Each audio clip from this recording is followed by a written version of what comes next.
देखो भाई, लेजर का ये क्वेश्चन है हमारे पास। आज हम सीखने जा रहे हैं कि बैलेंस कैरी डाउन और ब्रॉट डाउन कैसे किया जाता है और किन किन खातों का होता है। ठीक है ना।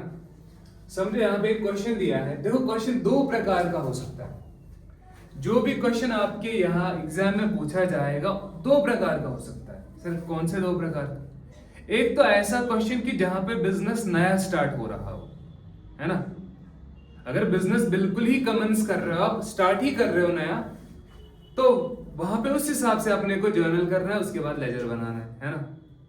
लेकिन ऐसा भी तो हो सकता है ना कि बिजनेस हमारा एग्जिस्टिंग वाला हो, कोई पुराना बिजनेस चला आ रहा है, समझ आ रही बात, वहां की ट्रांजैक्शन के मुताबिक हमको अब लेजर बनाना पड़ेगा। अगर बिजनेस अपने पास पुराना हो तो ये लाजमन है ना, वहां पे पिछले साल के कुछ बैलेंसेस होंगे होंगे, अरे होंगे ही होंगे ना। अरे बोलो भाई। तो यहां पे भी वही हाल है। क्वेश्चन को अगर आप देखेंगे तो साफ साफ दिख रहा है, ऑलरेडी एसेट दिया है। देखो, ट्रांजैक्शन शुरू करने से पहले हमारे पास क्या दिया है, कुछ बैलेंसेस दिए, एसेट्स दिया है, कैश दिया है 50,000, स्टॉक दिया है 30,000, डेटर है राम 50,000 का और मशीनरी है 60,000 की, और साथ साथ में लाइबिलिटी साइड भी दिया है आपके पास। क्रेडिटर यानी राजेश, उसकी ओर हमने कितना देना है, लाइबिलिटी है ये 30,000 रुपए की। बोलो भाई, समझ आई बात नहीं है? उसके बाद देखो, फिर foreign transactions took place in April. अप्रैल के महीने में ये ट्रांजैक्शन हुई। हालांकि ये भी पता, आधा ही क्वेश्चन है, ये जगह कम थी इस वजह से आधा ही कर रहे हैं हम। तो समझे, यहाँ पे माल भेजा आपने कैश में, फिर माल वापस दे रहा है राम। तो ये जो चीजें हुई इनका फिर हमने यहाँ पे दोबारा से करना है। लेकिन पहले मैं आपको ये तो बता दूं कि ये जो ओपनिंग बैलेंसेस दी हुई है, याद रखना, क्वेश्चन अगर पुराना हो और बैलेंसेस दिया हो अलग अलग एसेट का और अलग अलग लाइबिलिटीज का। अच्छा, कुछ नोटिस किया आपने, जो ये ओपनिंग में बैलेंसेस दिया हुआ है ना, पुराना बिजनेस है ना, इससे हमें इशारा मिलता है कि ये पुराना बिजनेस। सर कैसे पता चलेगा? बिकॉज ये पिछले साल के बैलेंसेस है। क्या है, जब पिछला साल खत्म हुआ था या पिछला अकाउंटिंग पीरियड खत्म हुआ था, उसके अंत में जो बैलेंसेस है ना, ये वो बैलेंसेस है। अरे वही तो अगले पीरियड में ओपनिंग में बैलेंसेस आएगा। अरे समझ रहे हो, यानी कि पिछले साल का क्लोजिंग बैलेंस इस साल का क्या बनेगा, ओपनिंग बैलेंस बनेगा। तो अपने पास ये क्या दिए हुए हैं सर, ये है अपने पास ओपनिंग बैलेंसेस। क्या है, ओपनिंग बैलेंसेस कहते हैं हम इनको। और मुझे बताओ, ओपनिंग बैलेंसेस किनका हो सकता है? आपने ट्रेडिशनल अप्रोच के तहत 3 तरह के खाते पढ़े थे, पर्सनल, रियल और नॉमिनल, पढ़े थे कि नहीं? अच्छा, ओपनिंग और क्लोजिंग बैलेंस किनका होता है? याद रखना, सिर्फ पर्सनल और रियल का।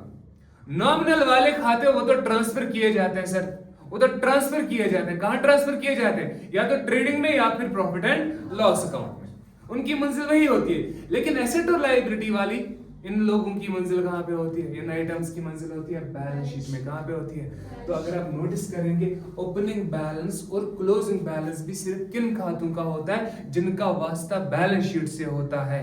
बात समझ आई कि नहीं है? यानी फिर बैलेंस कैरी डाउन और ब्रॉट डाउन भी उन्हीं खातों का होता है जो खाते जिनकी मंजिल कहां होती है? बैलेंस शीट में होती है, यानी एसेट्स एंड लायबिलिटीज। नॉमिनल वाले खातों का balance carry down brought down नहीं होता है। बोलो भाई, यहां तक बात समझे कि नहीं समझे? आगे बढ़े फिर। अब देखो, हम आपने एक चीज पढ़ी होगी, अकाउंटिंग इक्वेशन करके पढ़ी है ना। अकाउंटिंग इक्वेशन क्या कहती थी सर? सिंपल था, वो कहती थी assets is equal to capital plus liabilities. बोलो भाई, यही बोलती थी नहीं बोलती थी? अच्छा, अगर आप नोटिस करेंगे यहां पे ऐड कर लो जरा, टोटल एसेट कितने आ रहे? 50,000 प्लस 30,000, है ना, हो गया। और ये 50,000, ये भी एसेट ही है ना, और ये 60,000, ये कितना बना? 1,60,000 और 30 हो गया, 1,90,000 आपके एसेट आ रहे हैं। कितने आ रहे हैं? 1,90,000 एसेट आ रहे हैं। कैपिटल दिया है? नहीं दिया है। तो लायबिलिटी क्या है? एक ही है, क्रेडिटर है 30,000 का। मुझे बताओ, अकाउंटिंग इक्वेशन फिट बैठ रही है? नहीं ना बैठ रही। तो यहां से तुमको एक और इशारा मिल सकता है कि भैया इसमें कैपिटल तो निकाल सकते हैं ना। अरे जब 2 फिगर्स दिए है, एक तो निकाल सकते हो ना, तो क्या करोगे यहाँ पे? इसको इधर ले आओ, दैट मीन्स ऐसे लिख सकता हूं ना मैं, 1,90,000 माइनस ये लायबिलिटी इधर आएगा तो क्या होगा, माइनस होगा नहीं होगा, 30,000 इसमें से घटा दो तो बचेगा क्या, क्या कैपिटल का बैलेंस आएगा नहीं आएगा, तो ये कितना बनेगा, 1,60,000 आपका है कैपिटल का बैलेंस। हालांकि ये क्वेश्चन में गिवन नहीं था, ये आप निकाल सकते हो। समझ आई बात की नहीं है, क्लियर है यहां तक, आगे बढ़े। अब देखो ट्रांजेक्शन, अच्छा इनका करना क्या होता है, इनको लिखा कैसे जाता है समझते हैं। कैश क्या है, 50,000 दिया है क्या, ये एसेट है ना, कैश का खाता है यहाँ पे, डेबिट साइड ये रहा और क्रेडिट साइड ये रहा। मुझे बता आप डेबिट साइड लिखूं मैं ये 50,000 या क्रेडिट साइड में लिखूं। कैश क्या है, एसेट, और एसेट का कौन सा बैलेंस रहेगा सर, डेबिट बैलेंस रहेगा, तो किस साइड लिखूंगा मैं, 50,000 रुपए में डेबिट साइड में लिखूंगा। किस साइड में लिख दिया मैंने लेकिन यहाँ पे जरिया क्या लिखूंगा, अब ये नया तो नहीं आ रहा ना, ये पुराना ही पिछले साल का मेरे पास पड़ा हुआ है, ये मालिक ने थोड़ी दिया, अगर मालिक देता तो कैपिटल आता, मालिक ने दिया, ये थोड़ी नया बिजनेस है, ये तो पुराना है, ये पिछले साल बिजनेस करके हमारे पास काउंटर में इतना पैसा बचा हुआ है, कितना बचा हुआ है, 50,000 रुपए। बोलो इसका क्या करोगे, जरिया क्या बने, याद रखना ओपनिंग बैलेंस है ना ये, और ओपनिंग बैलेंस इसका ब्रॉड डाउन होता है, क्या होता है, बीडी, क्या होता है, और साल के अंत में होता है सीडी। ये सीडी बीडी का चक्कर समझ लो अच्छे से। ओपनिंग बैलेंस को रिप्रेजेंट किया जाता है ब्रॉड डाउन से, किससे, ये वर्ड याद रखो, और शॉर्ट में हम लिखते हैं इस साइड क्या आता है वर्ड सामने, to balance brought down. BD का मतलब ब्रॉड डाउन, क्या मतलब है इसका, पीने वाला नहीं है, ये है ब्रॉड डाउन। समझे नहीं समझे, क्या मतलब है इसका, ब्रॉड डाउन। 50,000 यहां तक क्लियर है। अच्छा इसी तरह स्टॉक का देख लो, अब ये नहीं कहना सर स्टॉक कैसे खुद को खुद रिप्रेजेंट कर रहा है, वो तो हाँ भाई पता है, जब खरीदते थे परचेज से, बेचते हो सेल से, ये तो क्लोजिंग स्टॉक था पिछले साल का।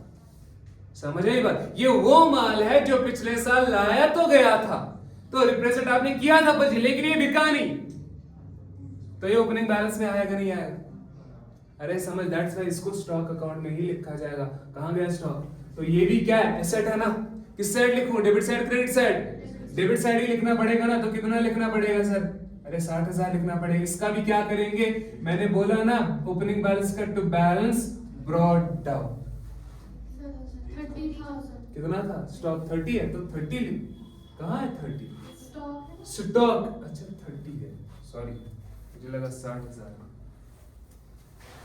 तो टेंशन वाली बात क्या, 30 ही लिख देते हैं, तो 30,000 है ना। अरे समझ आई बात की नहीं है। उसके बाद डेटर क्या है, राम, राम हमारे पास डेटर, ये देखो डेटर अकाउंट है, कितना लेना है इससे, डेटर का मतलब जिसको हमने माल बेचा था लेकिन उसने पैसा नहीं दिया। मुझे बता इसका बैलेंस भी कौन सा होता है, डेबिट बैलेंस होता है कि नहीं होता, तो 50,000 क्या कर लेंगे, इस साइड लिखेंगे नहीं लिखेंगे, इसका भी क्या करेंगे, ओपनिंग बैलेंस है ना, तो टू बैलेंस ब्रॉड डाउन। बोलो भाई समझ आई बात की नहीं है।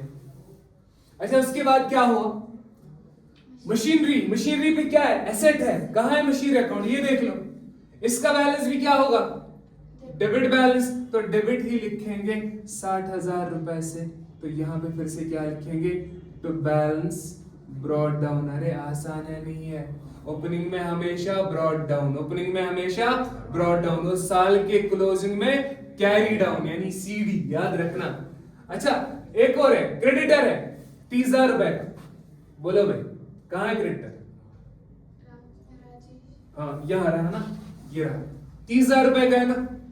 अच्छा क्रेडिटर का बैलेंस कौन सा होता है, डेबिट या क्रेडिट, देखो ये भी मैं तुमको बताता हूं, सिंपल सा फंडा, किसी खाते का कौन सा बैलेंस है, डेबिट है या क्रेडिट है, ये कैसे डिसाइड करें, ये रूल्स पे ध्यान दो जरा, घटना छोड़ दो बढ़ने पे, एसेट और एक्सपेंस बढ़ने पे क्या होता है, डेबिट होता है ना, याद रखना एसेट और एक्सपेंस का हमेशा बैलेंस, इन खातों का बैलेंस हमेशा डेबिट बैलेंस होता है।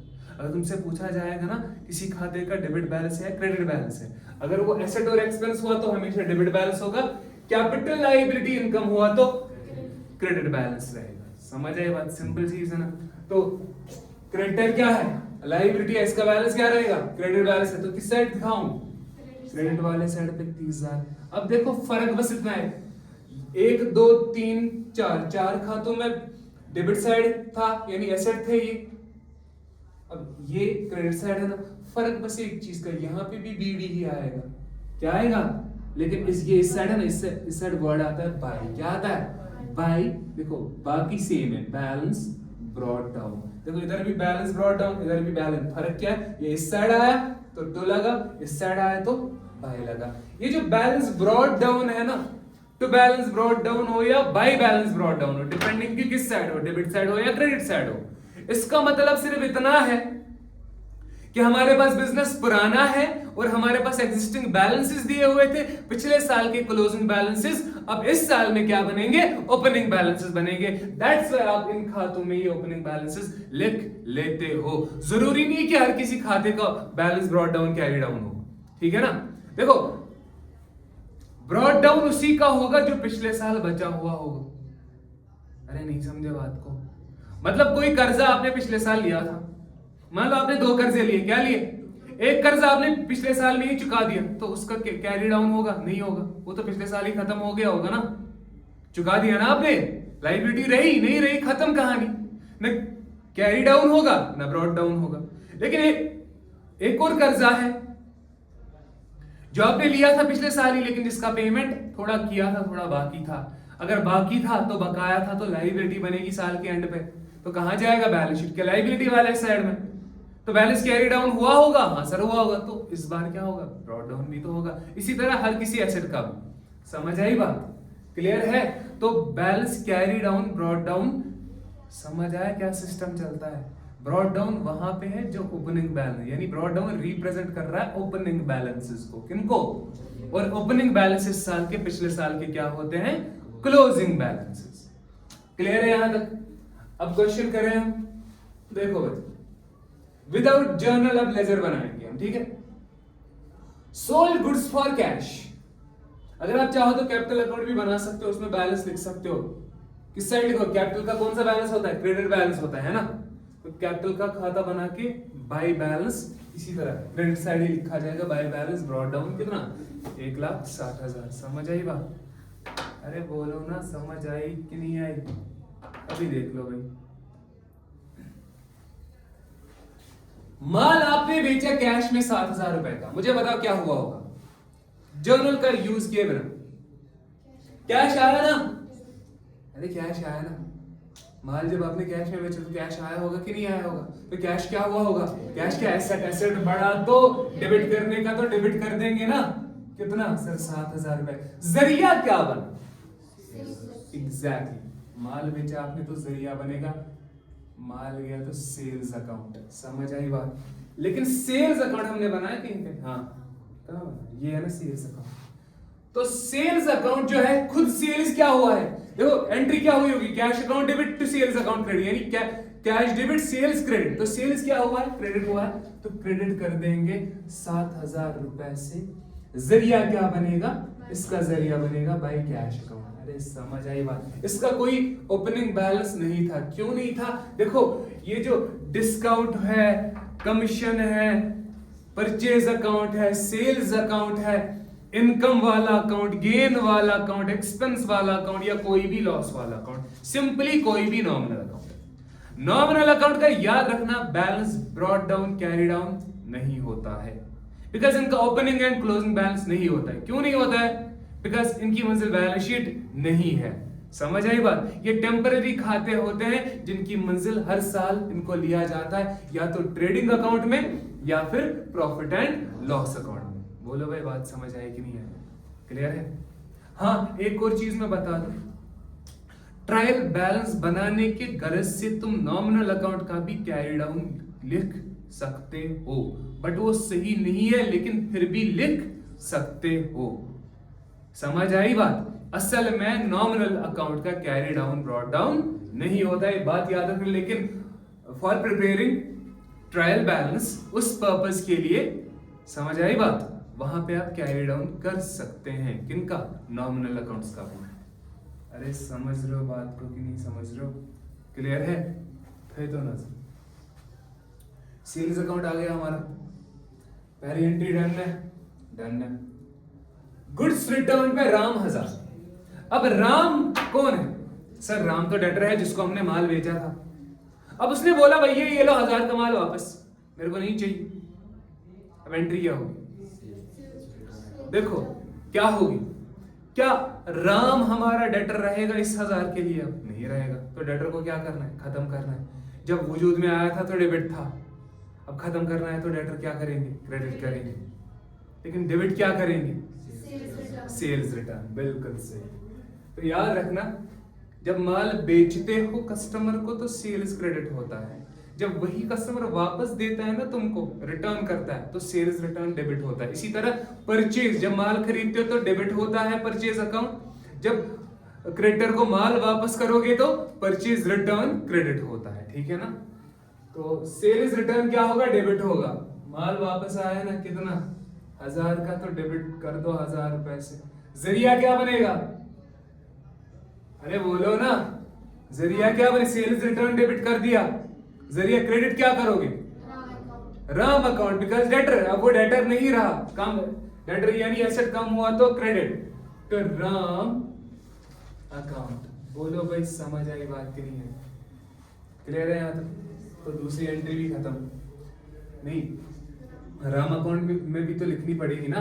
अच्छा, राम अकाउंट में क्या करना है इसका? इधर ये डेबिट हुई ना, तो राम में क्या करनी? क्रेडिट करनी नहीं करनी? तो 1000 रुपए से जरिया क्या बनेगा? By sales return account. अच्छा, ये कुछ नोटिस कर रहे हो? जो जो ट्रांजैक्शन में लिख रहा हूं ना, दो दो खातों में इफेक्ट पड़ रहा है कि नहीं पड़ रहा?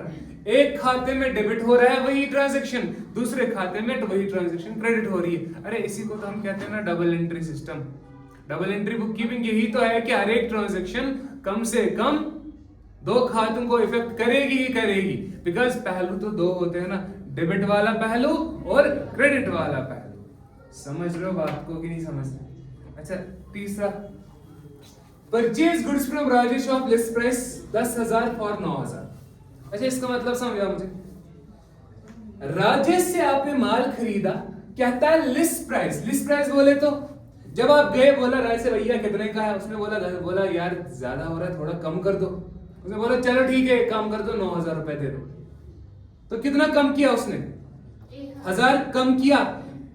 जो सेल से पहले डिस्काउंट दिया जाता है, कौन सा डिस्काउंट होता है? Trade discount. ट्रेड डिस्काउंट को रिकॉर्ड किया जाता है कहीं पे? Not to be recorded in the books of accounts. समझ आई बात? अरे समझ लो, trade discount is that discount which comes into existence before sale and it is not to be recorded anywhere in the books of accounts. Remember this, ठीक है ना? तो यहाँ पे भैया 10,000 का माल था, लेकिन दिया इसने हमको कितने में? 9,000 में। तो एंट्री क्या करेंगे? Purchase account debit. समझ आ रही बात? अरे माल खरीद रहे हो ना, किससे खरीद रहे हो? राजेश से। पार्टी का नाम दिए तो हम क्या मानेंगे? उधारी पे या नकद में? उधारी पे। तो purchase account debit to Rajesh account credit. समझ आई बात? तो परचेज डेबिट करेंगे ना, कहाँ है परचेज? परचेज डेबिट कर लो, कितने से? 9,000 से। जरिया क्या बनेगा? To Rajesh account. बिल्कुल सही। और राजेश अकाउंट में क्या होगा? राजेश किधर है? राजेश अकाउंट क्या होगा? क्या होगा? देखो, परचेज डेबिट हुआ, राजेश क्या होगा? क्रेडिट होगा ना 9,000 से। रीजन क्या है? By purchase account. बोलो समझ आई बात की नहीं है? क्लियर है यहां तक? आगे बढ़े अब। तो तीसरी एंट्री खत्म, चौथी एंट्री देख लो। तो लास्ट वाली एंट्री है अपनी, bought goods of list price 15,000। देखो भैया यहां पे दिया है, और समझना, ये एंट्री समझना, कहता है कि लिस्ट प्राइस कितना है? 15,000 का। कितना है? अच्छा, लिस्ट प्राइस समझ रहे हो ना क्या है? समझ आई बात? जब कोई चीज खरीदने जाते हो, वहां पे जो दाम लिखा हुआ होता है, कितना लिस्ट प्राइस की? लिस्ट प्राइस बोल लो, कैटलॉग प्राइस बोल लो, या मार्केट प्राइस बोल लो, एक ही बात है। लिस्ट प्राइस 15,000 का है। किससे माल खरीद रहे हो? राकेश से खरीद रहे हो। ये राकेश कौन है? राकेश का अकाउंट हमने बनाया? ये राकेश है राजेश है? राकेश है ना, तो राकेश का अकाउंट बनाना बाकी है तो बना लेंगे हम फिर। अच्छा, लिस्ट प्राइस कितना है? 15,000 का है कि नहीं है? लेट्स बोल रहा है 10% ट्रेड डिस्काउंट कर लो। Less trade discount at the rate of 10%। तो ट्रेड डिस्काउंट 10% बनेगा, इसका कितना बनेगा? 1500 बनेगा, नहीं बनेगा? तो ये कितना रहेगा? 13,500 बने, अरे 13,500 रहेगा ना ये। तो 13,500 अपने पास क्या कहलाता है? Sales value. क्या कहलाएगा? तो माल जो हमको मिला है कितने का मिला है? 13,500 का मिला है। क्वेश्चन साथ में एक और कहानी बोल रहा है। And 5% cash discount. कौन सा? Trade discount. कौन सा डिस्काउंट होता है? सेल से पहले जो वजूद में आता है और इसको रिकॉर्ड नहीं किया जाता, सिर्फ कैलकुलेशन में काम आता है। इसका काम यहां तक, कहानी खत्म। लेकिन कैश डिस्काउंट कौन सा आता है? सेल के बाद वजूद में आता है at the time of payment. कहां पे? At the time of payment. अब कैश डिस्काउंट मिला है 5%, लेकिन साथ में बोल रहे हैं कि भैया हमने साथ में ही पैसा दिया उसको 40%। कितना दिया? समझ रहे हो? क्लियर है कि नहीं? कैलकुलेटर दो जरा इधर।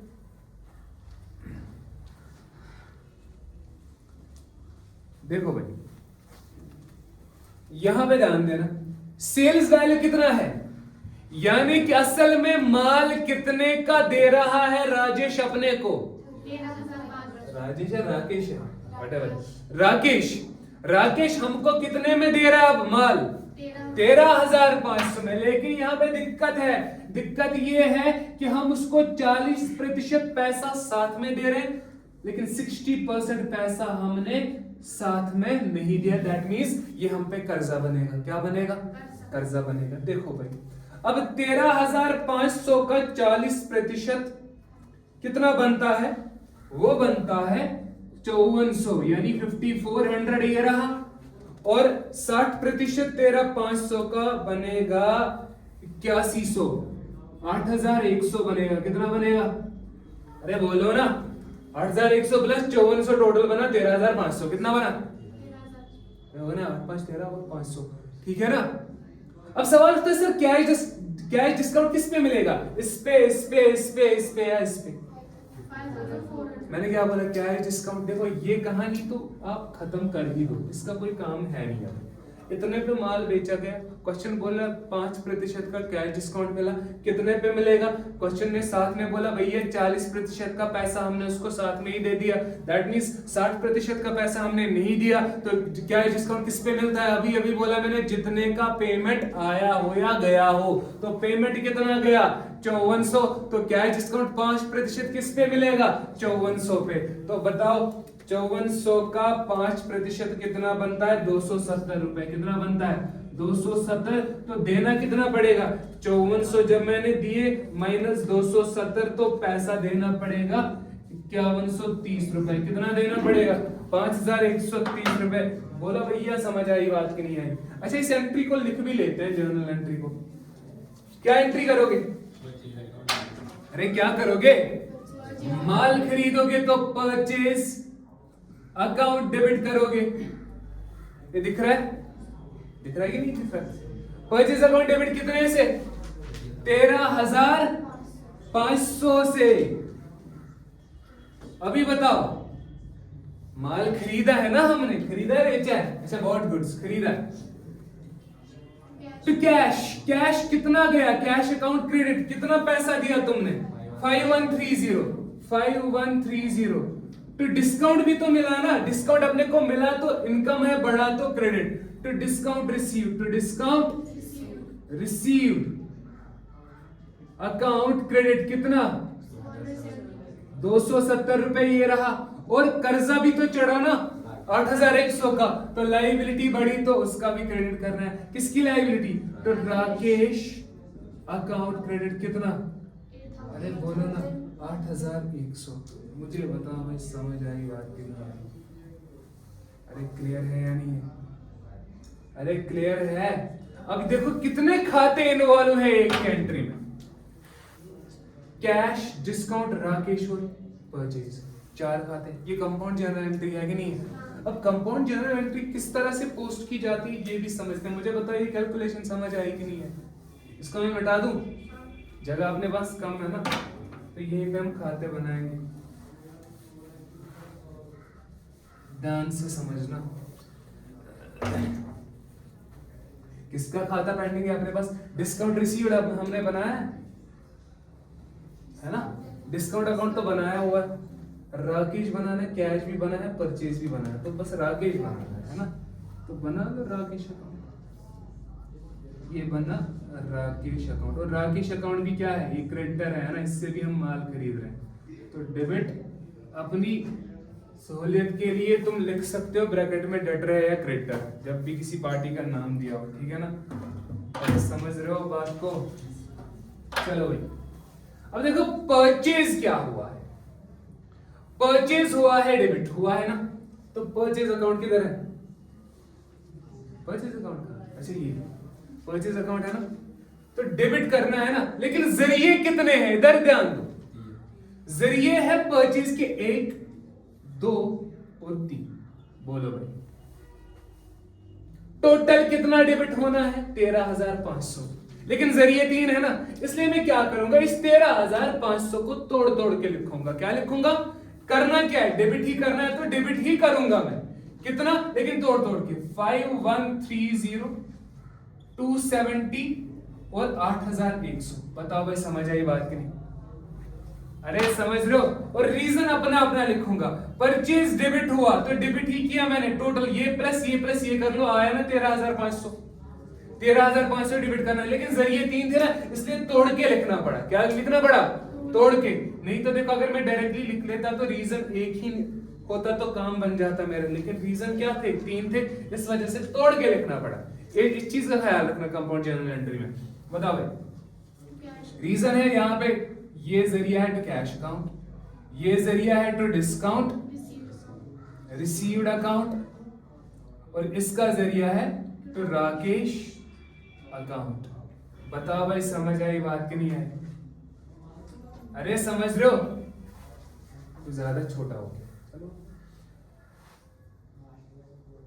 समझ आई बात की नहीं आई? To cash account, to discount received account, to Rakesh account. समझ आई यहां तक बात? क्लियर है? अब इधर ध्यान दो, समझो पहले बात को। अब खुद में कैश क्या हुआ है? सर क्रेडिट हुआ है ना, इधर ध्यान दो, कैश क्रेडिट हुआ है 5130, लेकिन कैश का जरिया क्या है? बाय परचेज, तो यहां पे बाय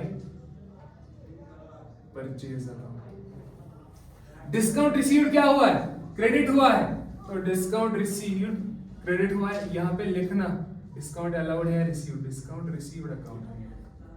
अलाउड अकाउंट अलग है और डिस्काउंट रिसीव्ड अकाउंट अलग बनेगा, अलग में, because discount received income account है, डिस्काउंट अलाउड एक्सपेंस अकाउंट है, दोनों अलग है, एक ही में नहीं लिखना। डिस्काउंट रिसीव्ड क्या है? 270 है, क्रेडिट हुआ है ना, तो क्रेडिट ही कर रहा हूं मैं 270, लेकिन जरिया क्या है इसका भी? By purchase, by purchase account. और राकेश क्या हुआ है? क्रेडिट हुआ है, तो राकेश को भी क्रेडिट कर दो 8100। इसका रीजन भी क्या है? By purchase account. अरे बोलो भाई समझ आई बात की नहीं है? बताओ, डन है यहां तक? क्लियर है? अरे अकाउंटिंग समझ आई कैसे करते हैं? लेजर, इधर ध्यान दो। अब देखो मेन चीज, ब्रॉट डाउन मैंने क्या बोला था? अगर एग्जिस्टिंग बैलेंसेस हो किसी एग्जिस्टिंग बिजनेस के, किसी भी बिजनेस के जो एग्जिस्टिंग बैलेंसेस होते हैं, समझ आई बात? उनको जब लिखा जाता है नए अकाउंटिंग पीरियड के स्टार्ट में, उनको हम कहते हैं ओपनिंग बैलेंसेस। क्या कहते हैं? और इन्हीं ओपनिंग बैलेंसेस का ब्रॉट डाउन किया जाता है।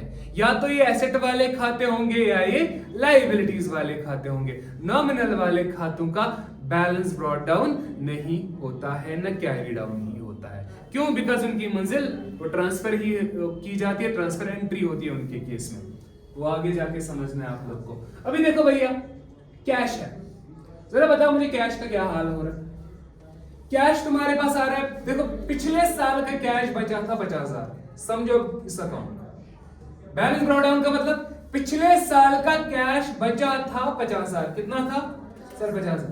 इस साल कितना कैश आया 7,000 प्लस 7,000, तो टोटल मेरे पास कैश कितना बना, ऐसे लाइन खींच लो 57,000, यही बना कि नहीं बना, अरे बोलो ना, टोटल कैश मेरे पास कितना है 57। इसके बिल्कुल सीध में डेबिट वाले साइड के बिल्कुल सीध में क्रेडिट वाले साइड में भी ऐसे ही ऊपर एक लाइन नीचे दो लाइनें खींच लो और यहां पे भी मैं बैलेंस बराबर लिख रहा हूं। अब मुझे पता है, देखो अच्छा एक काम करता हूं, कुछ नहीं लिखा मैं, क्लियर है। तुम्हारे पास पैसा कितना था, अब ये वाला पीरियड भी खत्म हो गया ना, अकाउंटिंग पीरियड खत्म हुआ ना, सारी ट्रांजैक्शन लिख दिया आपने। 50 पिछले साल के और इस साल का पैसा आया 7,000, टोटल कितना बना 57,000 बना कि नहीं बना। 57,000 में से देखो 57,000 में से आपने खर्च किया 5,130 रुपए, कितना, अरे बाई परचेज, कैश में डेबिट का मतलब पैसा आया है, कैश आया है, क्रेडिट का मतलब कैश गया है।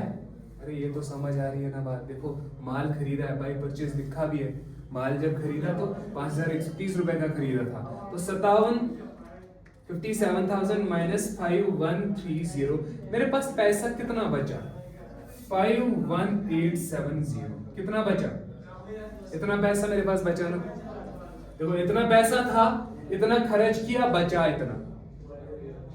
अब ये फिगर जो है ना, ये यहां पे पता है क्यों लिखा जाता है। अब आप बोलोगे सर आपने कैश को क्रेडिट क्यों किया, अरे कैश को मैं क्रेडिट नहीं कर रहा हूं भाई, ये बस याद रख लो 5,1,870 है ना, साइड कर दो, हटा दिया मैं, खुश।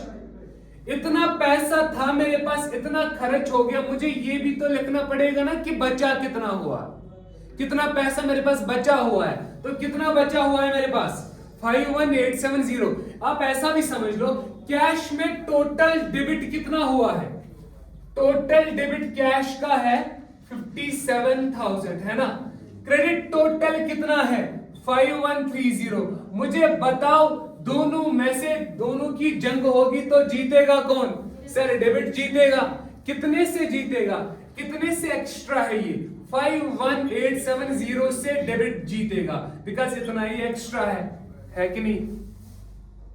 अब 5,1,870 यहां पे मैं लिखता हूं, ये क्रेडिट वाले साइड को सपोर्ट देने के लिए होता है, क्या होता है, बिकॉज सपोर्ट कौन देगा, जो ताकतवर होगा, ताकतवर कौन है, डेबिट है। अरे समझ रहे हो, देखो ताकतवर कौन है, डेबिट है, सपोर्ट किसको मिल रहा है, कमजोर कौन है, ये है, तो सपोर्ट किसको दे रहा है, क्रेडिट को। अब ये नहीं सोचना ये क्रेडिट बैलेंस है कैश का, नहीं नहीं नहीं, ये दिख तो रहा है। इसको कैसे किया जाता है, साल के एंड पे इसको लिखा जाए, देखो ओपनिंग में क्या लिखा था, तो साल के एंड पे अकाउंटिंग पीरियड में इस साइड तो आपको पता है, इस साइड बाय आता है, इस साइड तो आता है ना, क्रेडिट साइड बाय आता है, इस साइड तो आता है बाय।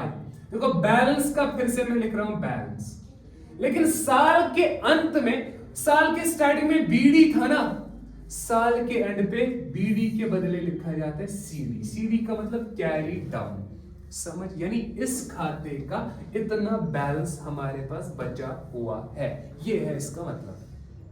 अब मैं तुमसे पूछूं ये खाते को देख के बताओ कैश का डेबिट बैलेंस है या क्रेडिट बैलेंस, आप क्या बोलोगे, आप बोलोगे सर ये तो क्रेडिट साइड है बैलेंस, तो क्रेडिट बैलेंस, नहीं नहीं ऐसा नहीं करना, क्रेडिट साइड तो दिखा है ये, अगला साल जब आएगा तो इस बैलेंस का क्या होगा, अरे अपने इस साइड आएगा कि नहीं आएगा, अपने डेबिट वाले साइड पे फिर खींचे चला आएगा। असल में ये जब जंग हुई थी तो जीता किसने था, डेबिट ने, इतने से, तो वही बैलेंस तुमने यहां पे लिखा था। याद रखना कैरी डाउन जो बैलेंस शो कर रहा है ना, जिस साइड कैरी डाउन होगा वो असल वाला बैलेंस खाते का नहीं, उसका अपोजिट वाला है। अगर ये क्रेडिट साइड दिख रहा है ना, दैट मींस ये डेबिट बैलेंस है।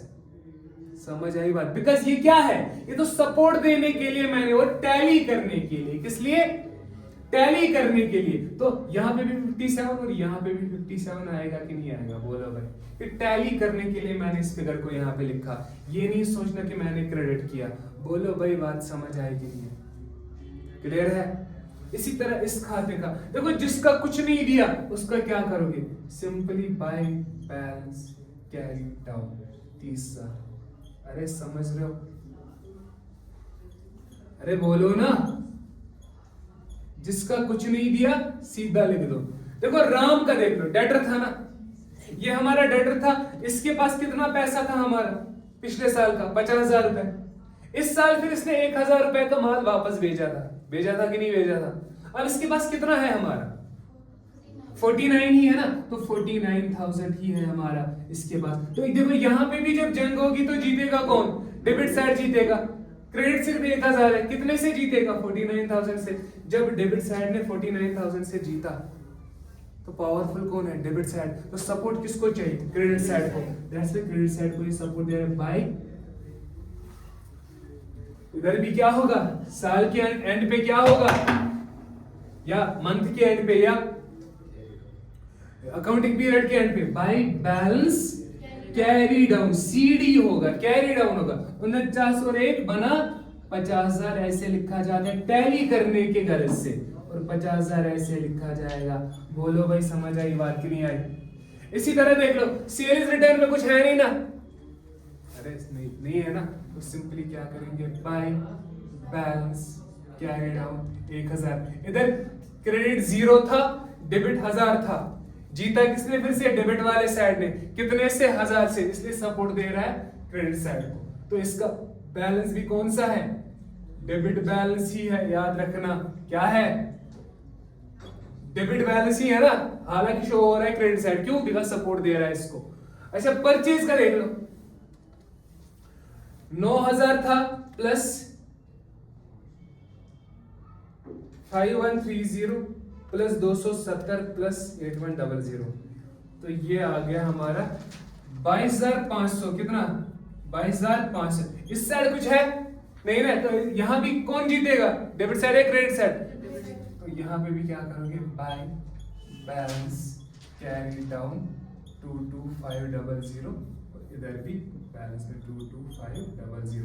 और याद रखना मैंने पहले ही बताया था, असल में परचेज अकाउंट का कैरी डाउन ब्रॉट डाउन नहीं होगा, बिकॉज ये नॉमिनल है, लेकिन वो आगे जाके मैं बताऊंगा कि ट्रांसफर कैसे किया जाता है। दैट्स व्हाई मैं अभी फिलहाल के लिए इनको भी कैरी डाउन कर रहा हूं, लेकिन हकीकत में नॉमिनल अकाउंट का कैरी डाउन ब्रॉट डाउन नहीं होता, ये चीज याद रखना। बट ट्रायल बैलेंस बनाने के पर्पस के लिहाज से आप इनका भी कैरी डाउन ब्रॉट डाउन कर सकते हैं। बताओ भाई समझ आई बात की नहीं। ऐसे डिस्काउंट रिसीव्ड का बताओ, डिस्काउंट रिसीव्ड क्या है, ये तो इनकम है, असल में इसकी मंजिल कहाँ है, यहाँ पे असल में ये जाएगा to profit and loss account, लेकिन अभी के लिए मैं वो चीज नहीं सिखा रहा। सिंपली क्या कर लो, टू बैलेंस। देखो यहाँ किसने जीता, यहाँ क्रेडिट साइड जीतेगा, तो सपोर्ट किसको चाहिए, डेबिट साइड को। तो यहाँ टू बैलेंस कैरी डाउन कितना, 2700 रुपए। बोलो भाई समझ आई बात की नहीं। अच्छा अगर मैं तुमसे पूछूं, बताओ डिस्काउंट रिसीव्ड का बैलेंस कौन सा है, दिख तो रहा है ये डेबिट साइड, लेकिन अगले साल ये क्रेडिट साइड में आएगा, तो याद रखना ये चीज।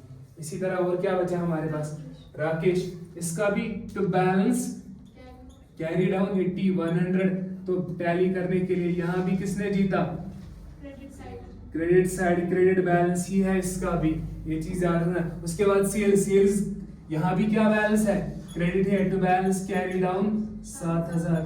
बोलो भाई समझ आई बात की नहीं आई, टैली करने के लिए 7,000। अच्छा इसी तरह राजेश का देखो, राजेश क्रेडिटर था, 30,000 पिछले साल के थे, इस साल हमने और माल खरीदा इससे 9,000 का, तो अब हमने कितना देना इसकी ओर, 39,000 है ना। हमने कुछ दिया है अभी तक, नहीं दिया है, दिया होता तो यहाँ पे होता, तो हमने कुछ दिया ही नहीं। 309 कितना बना, 39,000। तो किसका बैलेंस ज्यादा है, कौन जीतेगा, फिर से क्रेडिट, तो सपोर्ट किसको चाहिए, डेबिट साइड को, टू बैलेंस कैरी डाउन।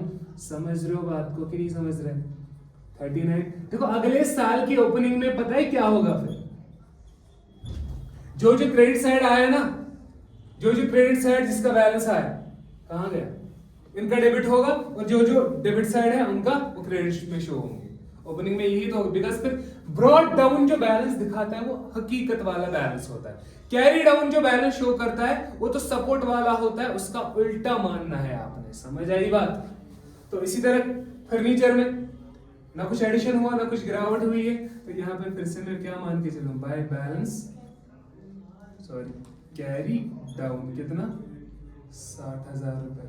तो 60,000 इधर से टैली कर लो, 60,000 यहाँ हो गया हमारा, और कहानी अब अपनी खत्म। तो इस तरह से अपने को लेजर बनाने पड़ते हैं। बताओ भाई, समझ आई बात कि नहीं आई? क्लियर है? अब देखो, सिंपली ये चीजें याद रखना कि कैरी डाउन ब्रॉड डाउन सिर्फ और सिर्फ असल में पर्सनल एंड रियल अकाउंट्स का ही किया जाता है, नॉमिनल का नहीं होता है। बिकॉज नॉमिनल की ट्रांसफर एंट्री होती है तो ट्रेडिंग में या फिर प्रॉफिट एंड लॉस अकाउंट में। लेकिन for the purpose of preparing trial balance हमने यहाँ पे नॉमिनल वाले खातों को भी क्या बैलेंस कैरी डाउन कर दिया है। ठीक है ना?